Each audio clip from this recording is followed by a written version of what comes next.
Indiana Jones returns to the screen next week to the expected applause of millions of moviegoers. The film is Indiana Jones and the Last Crusade, and our man in Hollywood, Jim Brown, gets us started this morning on a four-part look at that film, which as usual finds our hero in some dark places with a pretty girl. Oh, rats. This is it.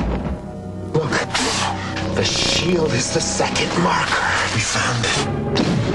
If you have come to believe that producer George Lucas makes his movies in sets of threes, the Star Wars trilogy being a good example, then you can be very literal when you talk about a movie titled Indiana Jones and the Last Crusade. There is a finality about this movie, the third in a series that began with Raiders of the Lost Ark in 1980 and followed by the much darker Indiana Jones and the Temple of Doom in 1984. The new movie, which opens nationwide next week, is a reunion for many. The director, as on the previous two, is Steven Spielberg.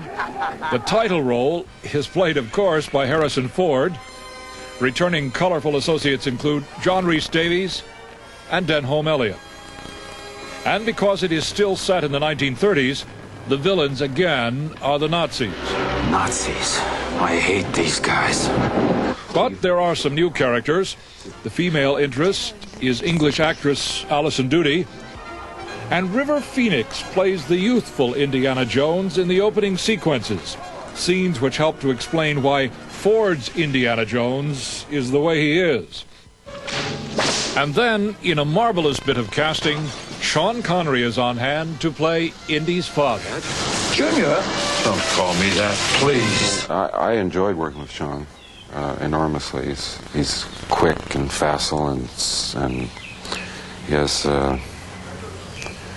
all the experience and the wit to keep up. I mean, this is something Stephen and I have done 3 times now, and he just plugged in and went. It was great to work with him. We'll discuss this later, or she'd have mailed it to the Marx brother. Will you take it easy? Take it easy?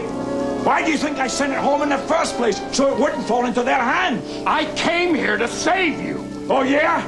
And who's going to come to save you, Junior? I think the first idea of the father was a kind of Yoda-esque little wizened wise man. And I think Stephen rightly felt that Indiana Jones should have a formidable father. And you got one. Did I? So he stands in certain positions. Last summer, when I visited the Spanish location of Indiana Jones and the Last Crusade, Ford indicated this was his final appearance as Indy. I may be getting a little too old to do these the way I like to do them. I mean, it was 5 years between the last one and this one. If there's 5 years between this one and the next one, I'll be 50 years old. But the time period never changes, so, you know, it's kind of hard to pull that off. I don't know if I really meant that. I'm real ambivalent about it, and I suspect Stephen is too. I mean, it's something we've done so many times, we really feel like we're repeating ourselves, and that doesn't feel good creatively. And yet I think we pulled the last ounce of mystery out of it that we could have. I think we took it as far as we could. I don't know. If I learned anything from Sean, it was to never say never again. Where's my father? In the belly of that steel beast. Dad! Junior!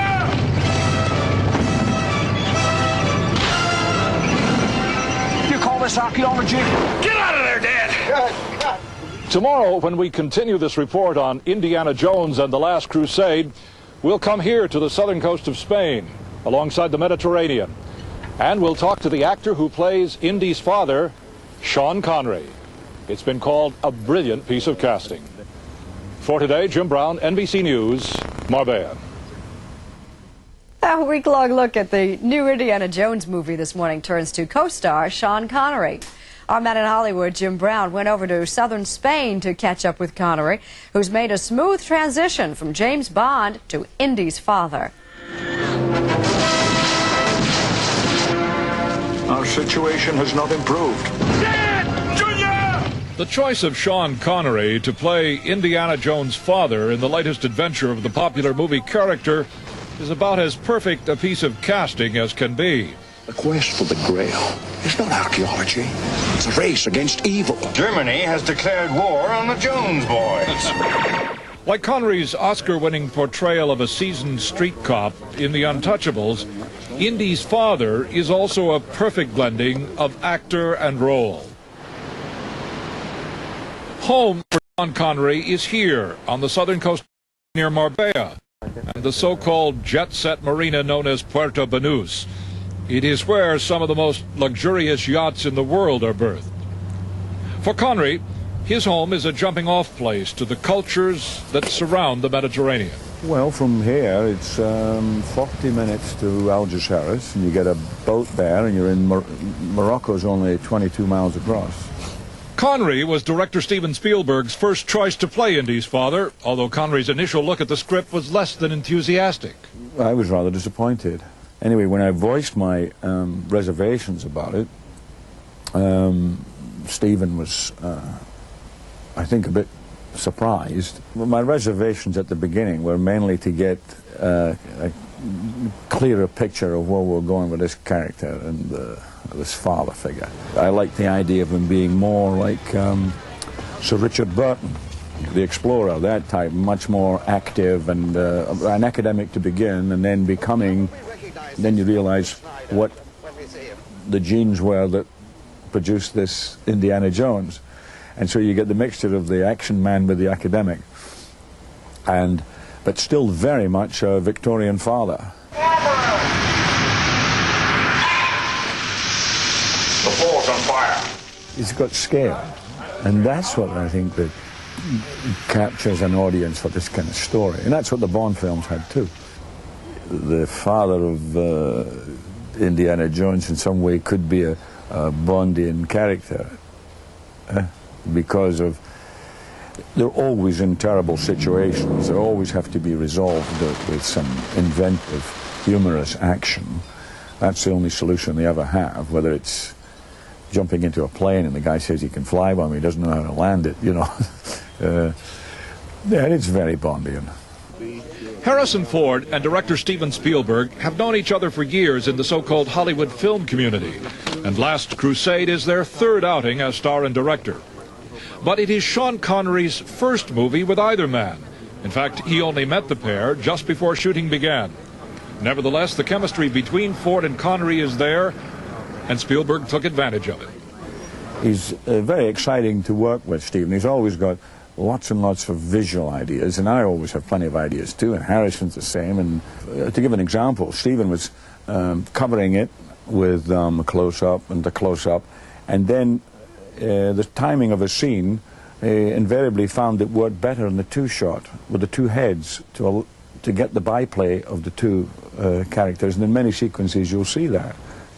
When we get to Alexandria, we will face 3 challenges.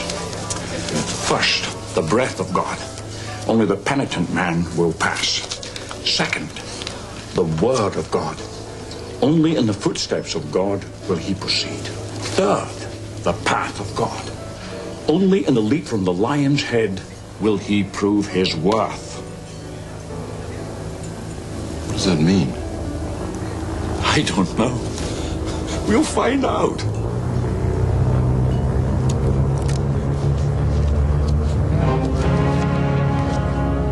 We're turning around. We're taking us back to Germany. I think the essence of the film for me is the pleasure. And you know, as well as I do, the greatest pleasure is when a film, the whole team is working, and then what you're all trying to do works. Those people are trying to kill us. I know, Dad! It's a new experience for me. Happens to me all the time. Tomorrow, Steven Spielberg, who says this is his last Indy. For today, Jim Brown, NBC News, Hollywood. Brian's back in a moment with a couple of football heroes who got more out of the game than most. After message.